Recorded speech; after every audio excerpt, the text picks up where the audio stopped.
Being so young, playing in a grand final, you sort of just go along with the flow a little bit, and you just don't realise till you get older how important they are and how lucky you are to be involved. For years, players and officials have been trying to get out of it. But every year, the grand final parade just gets bigger and better. It was like Moomba today as the warring clans met to wish the players the best one last time before tomorrow's 97th AFL Grand Final. Carlton! Carlton! Essendon! Essendon! Essendon! Who's going to win? Essendon! Why do you reckon Essendon's going to win? Because they're the best! Carlton's definitely going to win. Why? Because we've got the better team. Taking a new route from the Arts Centre up Swanston Street to Melbourne Central in perfect Melbourne spring conditions, Melbourne showed once again that it is the sporting capital of Australia. Well, Sydney celebrating its success in the Olympic bid. Melbourne today turned out for its special celebration. On the eve of the grand final, the first one in 3 years where it's been an all-local affair, Essendon and Carlton dragged the crowds out in their thousands. The luckiest kid in Melbourne was 7-year-old Matthew Bell of Geelong, who won a ride along with Brownlow medallist Gavin Wanganeen, while Kevin Sheedy brought his whole family along for the ride. You don't see them that often over there, unfortunately, at the childhood sometimes, but I get home a bit late at night and early in the morning, and it's a bit of a day out for them. I hope they enjoy it. Wife Geraldine had to be content to just be a spectator. The crowds were 8 deep, once again showing that AFL football still has an amazing grip on this city. Some literally had gone bananas. The question is, are the red and black back when it comes to grand final victories? James Hird, one of the baby bombers, Chris Danaher, Michael Long, number 13, was in sensational form in the preliminary final. I remember, I think it was the Friday before the game, I remember bumping into Michael Long at the club, and we were having a bit of a chat, and he said, Gav, we're going to win tomorrow. I said, you reckon? And he said, yeah, no, don't worry, we're going to win. I had a dream, we're going to win. I saw it all.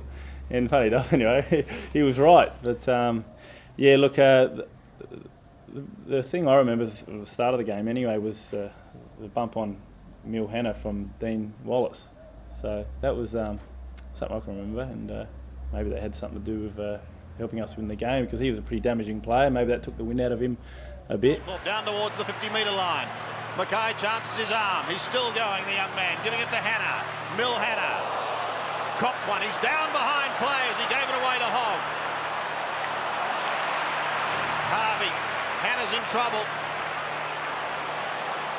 Let's just have a look here. A big crunch there from Dean Wallace. It was a steady performance. I was pretty happy. The week before, 2 weeks before in the prelim against Carlton, I played on Brent Heave, and he snagged a few goals on me. He got the better of me that day. So she said during the week, basically said, yeah, well, let's keep that in check. And so my focus was to make sure my man didn't have an influence on the game, being the most important game of the year. So I definitely focused on that, and as the game progressed, I was able to get a bit of the ball as well, and I was quite happy. I can remember how many possessions I had. I had 20 possessions for the game and kicked the last goal of the game. So it was a good team performance, and I feel it was a team performance for myself. Fletcher to bring it back into play. Goes straight down the middle. Lovely kick, almost to the centre of the ground. Williams waits at the back, but it's to his opposite number, Denham. In the middle. Now Michael Long. Look at this boy go. Away goes Michael Long. 50 metres out. Still going. 30 metres out. Oh, what play! It may have been touched on the line. No!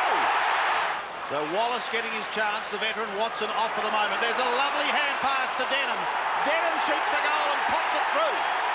Buick uncharacteristically overruns it. Bradley soccers off the ground. Spalding. Wanganeen gives it away to Harvey. Harvey long and low to Hird.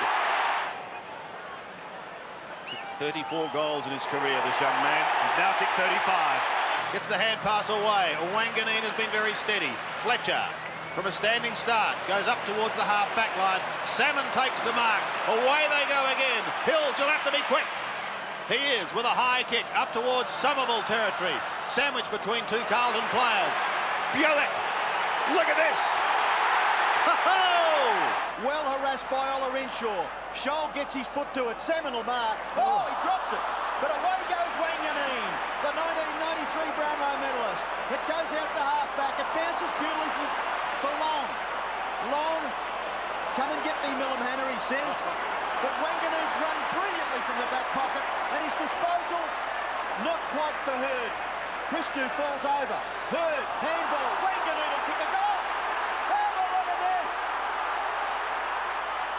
It bounces inaccurately. Maybe that could have been the play of the decade.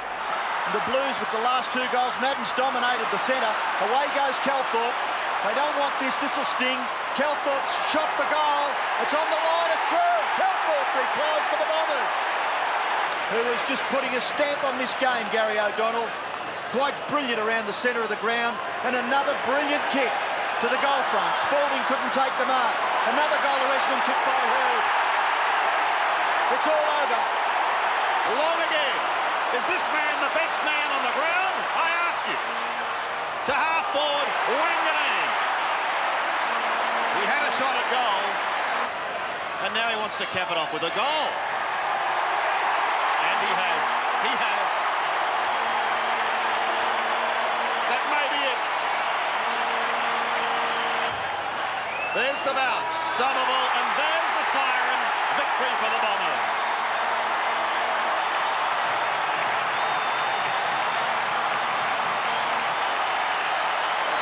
Yeah, the celebrations were good. They were great. I mean, being a young 20-year-old, I obviously joined in the festivities with a lot of the older guys who took me under their wing, or certainly would have tried to throw a few extra drinks into me. That's for sure. The older guys always try to hammer the young guys, but it was all in fun, and yeah, some really good parties over the next month. Number 4, the reigning Brownlow medalist, Gavin Wanganeen.